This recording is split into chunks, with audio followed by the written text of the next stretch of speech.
आरोग्याविषयी जागरूकता निर्माण व्हावी तसंच समाजातल्या गरजू घटकांना मदत व्हावी या उद्देशानं नाशिकमध्ये आयोजित होणाऱ्या नाशिक रनला सुरुवात झाली आहे। या मॅरेथॉनमध्ये अगदी लहान थोर सगळेच जण, ज्येष्ठ नागरिक सुद्धा सगळेजणच मोठ्या संख्येने सहभागी झालेत।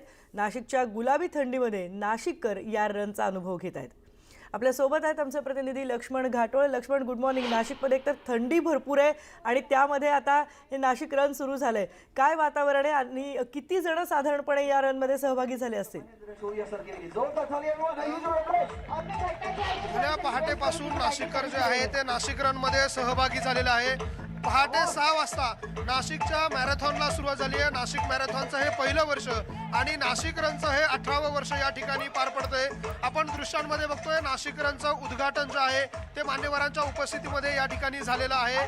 हजारो नाशिककर जे आहे ते या नाशिक रनमध्ये सहभागी होत असतात।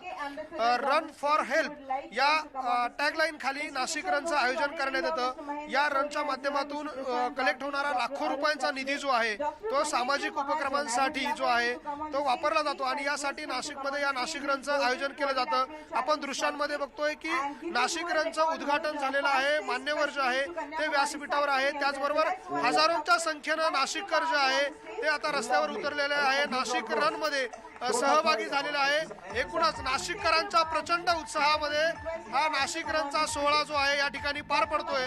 थोड्याच वेळात नाशिककर जे आहे, हजारो नाशिककर या मैदानावर जमलेला आहे। नाशिकच्या महात्मा नगर मैदानावरून या नाशिक रनला जी आहे ती सुरुवात होणार आहे आणि हजारो नाशिककर जे आहे ते आपल्या लहान मुलांबरोबर, आबालवृद्धांबरोबर, त्याचबरोबर अपंग देखील जे आहे, दिव्यांग जे आहेत ते देखील या अगदी म्हणजे एकूणच या पहिल्या नाशिक रनला भरघोस प्रतिसाद मिळालेला दिसतोय। लक्ष्मण, तिथले सगळे अपडेट्स आम्ही तुमच्याकडून यानंतर सुद्धा घेत राहणार आहोत, पण सध्या या माहितीबद्दल धन्यवाद।